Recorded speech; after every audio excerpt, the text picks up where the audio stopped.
समाजातील दिव्यांग व्यक्तींसाठी असलेल्या योजना राबवताना येणाऱ्या अडचणींवर मात करून नियमांच्या चौकटीच्या बाहेर जाऊन जेव्हा शासकीय अधिकारी या योजना दिव्यांग व्यक्तींपर्यंत पोहोचवतात तेव्हा त्या व्यक्तींना होणारा आनंद हा त्यांच्या चेहऱ्यावर दिसत असतो। त्यापेक्षा जास्त आनंद हा योजना त्यांच्यापर्यंत पोहोचवणारा अधिकारी जेव्हा सेवानिवृत्त होतो तेव्हा मागे वळून पाहताना दिव्यांग व्यक्तींसाठी जे काम केले त्याचे मला समाधान मिळते असं वक्तव्य निवासी उपजिल्हाधिकारी संदीप माने यांनी केलं आहे। सर्वसामान्य नागरिकांच्या तक्रारींचा जलद गतीने निपटारा व्हावा यासाठी केंद्र शासनाच्या निर्देशानुसार पालिका आयुक्त सौरभ राव यांच्या मार्गदर्शनानुसार 19 डिसेंबरपासून ठाणे महापालिकेत सुशासन प्रशासन गुड गव्हर्नन्स वीक 24 या सप्ताहाची सुरुवात झाली आहे। या मोहिमेअंतर्गत दिव्यांग व्यक्ती, विशेष शाळा, महिला आणि बालविकास कल्याणकारी योजना याबाबत माहितीपर चर्चासत्राचं आयोजन नरेंद्र बळाळ सभागृहात करण्यात आलं होतं। यावेळी मार्गदर्शन करण्यासाठी डॉक्टर तुषाबा शिंदे, संचालक प्रशासकीय सुधारणा आणि सार्वजनिक तक्रार विभाग, भारत सरकार, निवासी उपजिल्हाधिकारी डॉक्टर संदीप माने, मुंबई उपनगर जिल्हाधिकारी गणेश सांगळे, तहसीलदार किशोर मराठे, उमेश पाटील, उपायुक्त अनघा कदम, सहाय्यक आयुक्त दशरथ वाघमारे तसंच इतर अधिकारीही उपस्थित होते। दिव्यांगांच्या योजना या त्यांच्यापर्यंत पोहोचवण्यात प्रत्येक अधिकारी कर्मचाऱ्यांना एक वेगळाच आनंद मिळत असतो। अशा कामांची प्रसिद्धी जरी मिळाली नाही तरी त्याचा आनंददायी क्षण प्रत्येकाने वेचले पाहिजेत। प्रत्येक शासकीय अधिकारी कर्मचारी एरवी सर्व कामं करीत असतात, परंतु केंद्र शासनाने आयोजित केलेल्या प्रशासन गाव की ओर या उपक्रमाअंतर्गत सुशासन सप्ताहात नागरिकांच्या तसंच विशेष मुलांसाठी असलेल्या योजना व्यक्तींसाठी काम करण्याची संधी मिळाली। तसंच आपण सुशासन सप्ताहाचा एक भाग झाल्याचंही निवासी उपजिल्हाधिकारी डॉक्टर संदीप माने यांनी नमूद केलं। यावेळी बालसंरक्षण अधिकारी रेखा हिरे यांनी दिव्यांगांसाठी असलेल्या कायद्यांची माहिती दिली। तसंच ठाणे महापालिकेच्या समाज विकास विभागातर्फे राबवण्यात येणाऱ्या योजनांची माहिती कार्मिक अधिकारी दयानंद गुंडप, समाज विकास विभागाचे दशरथ वाघमारे यांनी दिली। या कार्यक्रमास मोठ्या संख्येनं दिव्यांग व्यक्ती, विविध संस्थांचे प्रतिनिधीही उपस्थित होते। सुशासन प्रशासन या सप्ताहात रविवारी 22 डिसेंबर रोजी सकाळी 11 ते 1 या वेळेत नरेंद्र बळाळ सभागृहात आस्थापना विषयक असलेल्या तक्रारींचं निराकरण करण्यात आलं। ज्या नागरिकांना प्रत्यक्ष उपस्थित राहता आलं नाही त्यांनी आपल्या तक्रारी tmcgovernance@thanecity.gov.in या ईमेलवर अथवा 8657887101 या भ्रमणध्वनीवर व्हॉट्सअपच्या माध्यमातून पाठवाव्यात असं आवाहन पालिका आयुक्त सौरभ राव यांनी केले।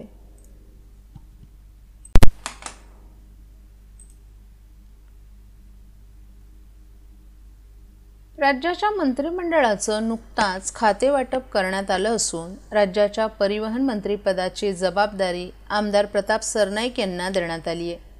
यानंतर त्यांनी लगेचच रविवारी सकाळी खोपट येथील बस स्थानकाचा आढावा घेतला।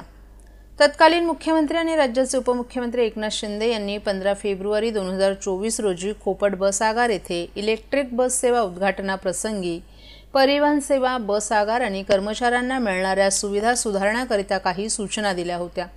या सूचनांची अंमलबजावणी प्रत्यक्षात झाली की नाही हे पाहण्याकरिता परिवहन मंत्री प्रताप सरनाईक यांनी खोपट बस आगारास भेट देऊन तेथील सेवा, व्यवस्थापन आणि कर्मचाऱ्यांच्या सुविधांबाबत आढावा घेतला। प्रवाशांसाठी अधिक चांगल्या सोयीसुविधा पुरवण्यासाठी तसंच कर्मचाऱ्यांना कामाचं सुसज्ज वातावरण देण्यासाठी संबंधित अधिकाऱ्यांना तातडीच्या सूचना दिल्या। बस आगारात स्वच्छतागृह, प्रतीक्षालय आणि पिण्याच्या पाण्याची सुविधा उभारण्याचे त्यांनी निर्देश दिले। तसंच तेथील नागरिकांशी संवाद साधत त्यांच्या समस्या जाणून त्या सोडवण्यासाठी संबंधित अधिकाऱ्यांनाही त्यांनी निर्देश दिले। खोपट बस आगारातील अतिक्रमण तसंच गर्दुल्ले यांचा वावर त्वरित थांबवण्यात याव्यात अशा सूचना संबंधित अधिकाऱ्यांना दिल्या असून राज्यातील सर्वच बस आगारांना भेट तेथील नियोजन आणि समस्यांचा आढावा घेणार असल्याचंही परिवहन मंत्री प्रताप सरनाईक यांनी यावेळी सांगितलं।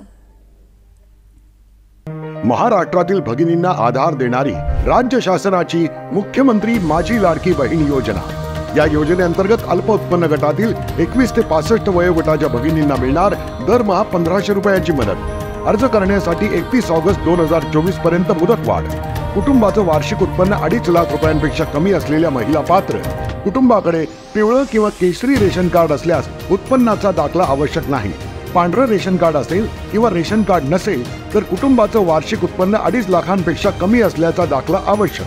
योजनेसाठीचा ऑनलाईन अर्ज नारी शक्ती दूत ॲपवरून किंवा पोर्टलवर भरता येईल। ज्या भगिनींना ऑनलाईन अर्ज भरता येत नसेल त्यांच्यासाठी अंगणवाडी, ग्रामपंचायत, वॉर्ड ऑफिस, सेतू सुविधा केंद्रामध्ये किंवा आशाताई बचत गटाच्या CRP यांची मदत उपलब्ध।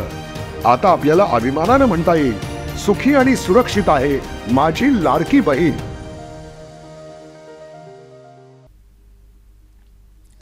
ठाणे जिल्ह्याच्या विकासात उपमुख्यमंत्री एकनाथ शिंदे यांचा मोलाचा वाटा असल्यामुळे ठाण्याचं पालकमंत्री होण्याचा सर्वाधिकार त्यांचाच असून या शर्यतीतून आपण बाहेर असल्याचं परिवहन मंत्री प्रताप सरनाईक यांनी स्पष्ट केले।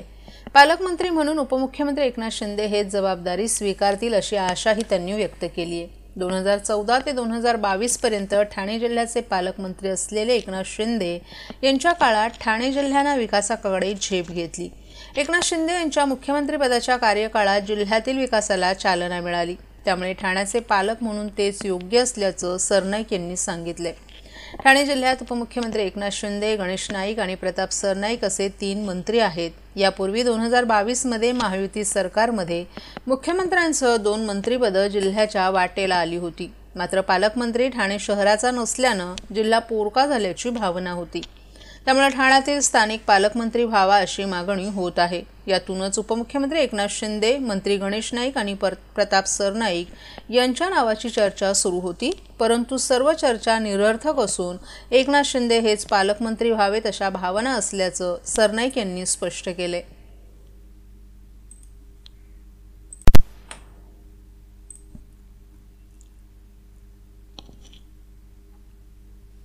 पारंपरिक वेशभूषा, पायांना आपसूक ठेका धरायला लावणारं लोकसंगीत आणि कोळी पद्धतीनं बनवलेल्या जेवणाची साथ यामुळे चेंदणी कोळीवाडा सांस्कृतिक कलामंच आयोजित कोळी महोत्सव मोठ्या उत्साहात पार पडलाय।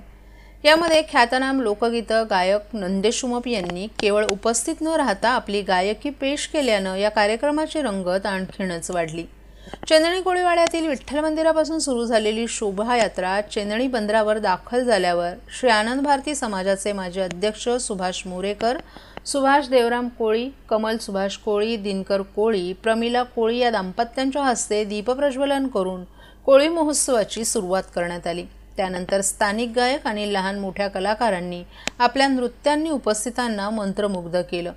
या कोळी महोत्सवाचं औचित्य साधून विविध क्षेत्रात भरीव कामगिरी करणाऱ्यांना यावेळी सन्मानित करण्यात आलं। त्यात वयाच्या 70नंतर सूक्ष्मजीवशास्त्र विषयात डॉक्टरेट मिळवणारे डॉक्टर दिलीप नाखवा, नोटरी पदावर नियुक्त झालेले ॲडव्होकेट अनुराधा टिल्लू, LLMची पदवीधर कृपाली कोळी, राष्ट्रीय मत्स्य व्यवसाय विकास मंडळाच्या अध्यक्षा विभता अभिनय कोळी, निवेदक आणि नवी मुंबई महानगरपालिकेचे जनसंपर्क अधिकारी महेंद्र कोंडे, मलेशियातील ट्रायथलॉन स्पर्धेत आर्यनमॅन ठरलेले मिनेश आणि गुंजन कोळी दाम्पत्य, वीरेंद्र पाटील, राष्ट्रीय खो खोपटू शिवम तांडेल, हर्षित कोळी यांचा समावेश होता। या कोळी महोत्सवाचं औचित्य साधून घेण्यात आलेल्या कोळी पदार्थांच्या पाककला स्पर्धेत यतीन कोळी यांनी स्टफ बोंबील, सोनाली कोळी यांनी चिंबोरी मसाला आणि नीता कोळी यांनी चिंबोरी भात आदी अनुक्रमे पहिल्या, दुसऱ्या आणि तिसऱ्या क्रमांकाचे विजेते ठरले। खासदार नरेश मस्के, माजी नगरसेविका नम्रता कोळी, महदीप बिष्ट आणि इतर मान्यवरांनी यावेळी उपस्थिती दर्शवली।